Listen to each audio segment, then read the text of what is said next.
안녕하세요, 슈일입니다. 이전에도 제가 소니 바카로라는 분의 이름을 얘기했었던 것 같은데, 자세하게 그분에 대한 구체적인 디테일한 스토리를 특별히 다룬 적은 없었던 것 같고, 라스트 댄스 몇 편씩 리뷰하면서 그때 살짝 왜 조던 브랜드 얘기가 나오면서 소니 바카로 이름이 안 나온지에 대해서 의문을 좀 품었던 것 같은데, 블로그에는 좀 디테일하게 올렸던 것 같은데 따로 얘기한 적이 없는 것 같아서 이렇게 올리게 됩니다. 벤 애플렉이 상당히 좋은 영화 감독이죠. 예, 시나리오도 잘 쓰고 벤 애플렉이랑 맷 데이먼이랑 아무것도 아닌 빈털터리였을 때 학생이었을 때 둘이서 열심히 시나리오 쓰고 여기저기 피칭하면서 굿윌 헌팅으로 성공적으로 데뷔했고 알고로 아카데미상도 탔었고 이번에도 나이키에 대해서 다루려고 에어라는 영화를 만들었는데 다행히도 음, 역시 숙제를 열심히 한 것 같아요. 조사를 잘해서 조던 브랜드의 주인공은 소니 바카로라는 걸로 가는 것 같은데 어느 정도 방향으로 갈지는 모르겠네요. 어쨌든 필 나잇이라고 나이키 사장은 제일 중심 인물이라고 볼 수 있겠죠. 필 나잇 뭐 간단합니다. 러닝에 미친 사업 정신 같은 게 좀 투철한 젊은이였고 그 당시에 오니츠카 타이거라고 우리가 아는 아식스 전에 그 신발 러닝화 그 파일런 재질이랑 폼 재질 이중 밀도 폼 재질로 러닝화가 콜테즈랑 비슷한 신발을 만들었을 때 휘나이씨 그거를 박스로 이렇게 일본에서 우연히 알게 돼가지고 가져와가지고 내가 대신 미국에서 팔겠다고 하고 밴드로 일을 하다가 나중에 좀 욕심이 생겨가지고 일본한테 얘기하지 않고 그 아식스 로고를 빼고 나이키 로고를 이렇게 붙여가지고 그 당시에는 선수들한테 신발을 뭐 협찬해 준다는 것도 그렇게 흔하지 않았고 신발 협찬하고 돈을 준다는 건 더 흔하지 않았기 때문에 그 당시에는 나름대로 혁신적이었지만 물론 필 나이트 머리에서 나온 모든 게 아니었죠. 어쨌든 나이키가 얼마나 허접했냐면은 오니츠카 타이거를 갖다가 나이키 로고를 억지로 붙여가지고 러닝 선수가 피니시 라인에서 갑자기 나이키 로고가 떨어져서 날아가는 그런 장면들도 꽤 연출됐다는 정도로 허접했는데 나이키에는 필 나이시 이런 얼렁뚱땅 엉뚱하면서도 나름 욕심이랑 비전이랑 그 열정이 있는 분이고 지금 나이가 지긋하신데도 열심히 조깅 같은 거 할 정도라고 하네요. 그리고 빌 바워먼이라고 오레곤 대학교에서 필 나이시 러닝할 때 그때 감독으로 일했던 분인데 이분이 되게 독특해요. 말도 안 되는 수제 러닝화를 학생들한테 만들어주고 커스터마이즈 해주는 분이어가지고 나이키의 바워먼 라인까지 따로 있었고 이분도 돌아가셨는데 이분이 되게 인풋이 많았죠. 그래서 필 나이트 혼자서 한 게 아니라 인복인 거죠. 어떻게 보면 필 나이시 열정이 있고 인복이 있어서 된 건데 바워먼이 되게 실질적인 실험 정신 같은 걸 많이 보여줬죠. 뭐 와플솔 아시죠? 그것도 어느 정도 바워먼이 끼어 있고 그리고 나이키 어퍼에 핏된 그런 것도 뭐 뱀 가죽에서부터 자기가 직접 잡아가지고 실험하고 그래서 정말 모처럼 아주 꽉 조여주는 딱 맞는 핏이다. 뭐 이런 이상한 얘기도 많이 했었던 그런 재밌는 분인데 그리고 또 나이키 정직원이라고 볼 수 있는 분들이죠. 나중에 피터 모어라는 디자이너가 나중에는 아디다스 가서 뭐 큰일도 하셨다고 했는데 나이키에서는 그래도 그렇게 크게 좋은 일을 하지는 못했던 것 같아요. 어느 정도 조던 브랜드의 베이스에서 그 되게 허접한 그 구름 조던 원의 그 로고 있잖아요. 그거랑 뭐 몇 가지 뭐 디자인에 기여를 많이 했다고 하는데 에어포스 원도 그분이 했던가 잘 기억이 안 나는데 아무튼 피터 모어는 뭐 이런 게 조던 1, 2까지 하다가 안 좋게 나갔던 걸로 알고 있습니다. 그리고 팅커 햇필드라는 건축가인데 이분도 오레곤 대학에서 러닝하는 건축 학생인데 건축 학도인데 어쩌다가 나이키 신발 이런 거 인턴이나 뭐 이런 식으로 도와주다가 점점 신발 디자인에 열정이 생겨가지고 건축학 마인드로 신발 디자인하면서 조던 3를 만들어서 마이클 조던이 나이키 조던 브랜드를 떠나려고 할 때 팅커 햇필드가 붙잡아주는 되게 결정적인 역할을 했었죠. 소니 바카로가 어디에 들어오느냐? 소니 바카로는 나이키 정직원도 아니었어요. 살짝 뭐 나이키가 이렇게 약간 용돈처럼 주면서 우리 좀 정기적으로 우리를 좀 도와주라 이런 식으로 한 건데 바카로라는 분이 어떤 분이냐면은 되게 운동 선수 같아 보이지 않는 그냥 뭐 전형적인 이태리계 이민 온 아저씨 그런 느낌이어가지고 어떤 운동 선수들은 뭐 특히 조던 같은 경우는 뭐 그렇게 뭐 대단하게 보지 않고 그랬다는데 웬만한 운동 선수들은 소니 바카로가 되게 고마운 분이고 중요한 분이라는 걸 다 알고 있어가지고 뭐 그 당시에 뭐 유튜브 같은 게 없었으니까 농구 트레이닝 캠프 같은 게 중요하잖아요. 뭐 맥도날드 올 아메리칸 뭐 ABCD 캠프였나?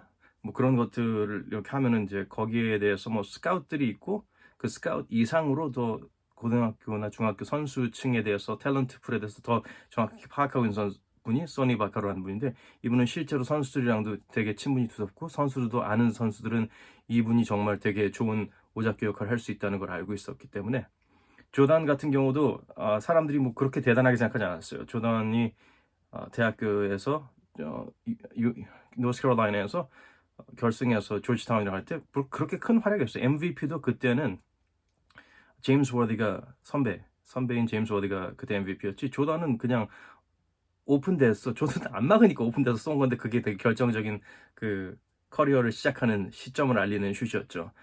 그래서 뭐 다른 사람들 별로 대단하게 생각하고 있지 않고, 나이키에서는 한 5명 정도를 어떻게 싸게 전속으로 계약하려고 준비하고 있어요. 뭐 바클리, 스톡튼, 뭐 이윙이었나 뭐 몇 명 있었어요. 이렇게 잡고 싶어 했는데, 그거를 이 바카로라는 분이 나이키한테 계속 설득한 거죠. 다 버리고 조단한테 올인하라고. 얘가 진짜 진국이라고, 이 선수가 미래라고 그렇게 막 난리를 쳤는데 되게 안 믿었어요. 엄청 설득이 많이 필요했었고, 그리고 조단 자체도 나이키 오기 싫어했기 때문에 아디다스를 되게 좋아했다고 해서, 자기가 실제로 신을 때 아디다스 신고, 뭐 노스캐롤라이나 협찬이 컨버스여가지고 컨버스 신고 그랬었는데, 아디다스를 좋아했었고 아디다스를 가고 싶어 했었고, 아디다스가 되게 세련됐잖아요. 위너들이 신는 신발이, 이렇게 생각하는 거죠. 나이키는 정말 루저로 보였던 거죠. 뭐야 이게, 중소기업도 아니고 소기업 같은 건데. 그래서 소니 바카로가 나이키한테 얘 꼭 잡아라라고 했고, 나이키는 뭐 이러쿵저러쿵 하다가 결국엔 나이키에서 정성을 보이는 걸 보고 엄마가 조단한테 너 이거 해야 된다고 지시를 내려가지고 지령을 내려서 조단이 어쩔 수 없이 갔던 거죠. 그래서 2년 후에 뭐 나갈 생각까지 하고 있었고, 어쨌든 조단을 잡는 큰 역할을 했었죠. 근데 여기서 끝난 게 아니에요. 소니 바카로 이야기는 아마 여기서 뭐 마이클 조던 계약하는 걸로 에어라는 영화는 끝날 것 같은데, 개봉 안 했으니까 아직 모르겠지만 이걸 다 다루려면 힘들겠죠. 제가 보기엔 모든 신발 브랜드 런칭에 있어서 중심적인 역할은 이 소니 바카로라는 분이에요. 이분이 나중에 나이키에서 이렇게 계속 일을 하다가 정직원도 아니었을 거야 아마. 근데 나이키가 되게 싫어했어요, 소니 바카로를. 제가 알기로는. 왜냐면은 그 파워풀한 브랜드고 얘네들이 점점 크고 있는데, 선수들이 자기보다 나이키보다 필 나이트나 그쪽 뭐 피터모나 디자이너들보다 소니 바카로를 더 좋아하고 신뢰하고, 소니 바카로를 거쳐서 가거나 그 사람한테 뭔가를 여쭤보거나, 약간 그 사람이 좀 더 갑으로 느껴지는 거예요. 나이키 정직원도 아닌 그런 개념이었는데. 그래서 나이키가 되게 불편해했고, 자기들이 모르는 어떤 선수들한테 어떤 인풋을 주고 어떤 영향을 미칠지 모르니까는, 그래서 좀 아마 뭐 계약을 좀 뭐 해지했든가 뭐 이렇게 됐을 거예요. 그래서 되게 재밌는 게, 바카로는 자기가 하던 일 계속 하는 거예요. 어차피 나이키에서 뭐 큰 돈을 받는 것도 아니고 자기가 열정으로 하는 거였으니까. 그래서 나이키가 손해를 엄청 본 게, 나중에 코비 브라이언트, 소니 바카로가 중학교 때부터, 어렸을 때부터 이태리, 프랑스, 유럽에서 아빠랑 다닐 때, 그때부터 알아보고 계속 준비를 하고 있었어요. 근데 나이키는 이제 이렇게 갔잖아요. 그래서 아디다스한테 설득을 했대요. 니네 얘 꼭 잡아야 된다고 해가지고, 아디다스가 소니 바카로가 조던 브랜드를 이렇게 조던을 잡은 선수인 걸 알고, 조던을 잡게 만든 스카웃이자 인사이더라는 걸 알고 바카로 말을 듣고 아디다스가 했어요. 코비 브라이언트를 잡았죠. 정말 잘했죠. 예, 나이키가 땅을 치고 후회했죠. 그래서 나중에 이제 점점 고등학생 전부터 이렇게 선수들 협찬 공략을 해야겠다 막 그런 생각을 하고 있을 때, 이미 나이키는 좀 늦었죠. 왜냐면 그 다음에 또 그 다음 거물은 누구였냐면은 트레이시 맥그레이디였어요. 티맥도 중학생 고등학교 때 바카로가 정말 두터운 친분이 있었고, 티맥도 바카로가 어떤 사람인지 알았기 때문에 말을 잘 듣고 아디다스랑 계약을 했었죠. 그리고 르브론 제임스도 고등학교 때 아디다스 신고 있었어요. 그리고 대학교 가기 전에 대학교를 안 가고 NBA를 갈 때도 소니 바카로가 아디다스한테 얘기를 했죠. 니네 이렇게 해야 된다라고 지시를 다 내린 게 있는데, 아디다스가 또 깝치고 말을 안 듣다가 망했죠. 왜냐하면은 소니 바카로가 다 준비를 해줬어요. 이게 틀을 다 잡아줬죠. 이 선수가 얼마나 중요하다는 걸 조단 잡았을 때처럼, 혹은 그 이상으로 라이벌들을 의식해야 되니까 나이키가 어느 정도 부를 거라는 거를 생각하고 있었을 거예요. 그래서 흔들리지 않게 뭐 이거저거 다 준비하고 금액을 딱 제시했어요. 이 금액을 제시해야 된다고, 고등학생인 르브론 제임스한테. 티맥이나 뭐 코비랑 비교도 안 될 정도의 금액이었어요. 근데 바카로는 이 사람이, 르브론 제임스가 조던 다음에 조단급의 선수라는 거 알았었겠죠. 근데 아디다스 이 멍청이들이 뭘 했냐면은 다 르브론이 좋아하는 뭐 연예인 부르고 파티하고 뭐 이렇게 피칭 다 하고 PT 다 한 다음에 마지막에 신발 디자인까지 다 보여주고서는 계약서를 딱 내미는데 공이 하나가 빠져 있나 그랬을 거예요. 바카로가 제시했던 거에서. 르브론 당연히 계약을 할 필요가 없죠. 이미 다 그 소니 바카로가 다 계산된 거인데 그 다 된 죽에다가 코 빠뜨려 가지고 르브론이 생각해 보겠다 하고 바로 나이키로 계약했어요. 나이키에는 그 정도 금액을 제시했을 테니까요. 그런 식으로 흘러갔었습니다. 예, 소니 바카로가 그 정도로 영향력이 있는 분이고 그 다음에는 어떤 활동을 했는지 모르겠는데 뭐 그런 예, 중심적인 인물이었다는 거를 이번 영화에서 어떻게 다룰지 모르겠네요.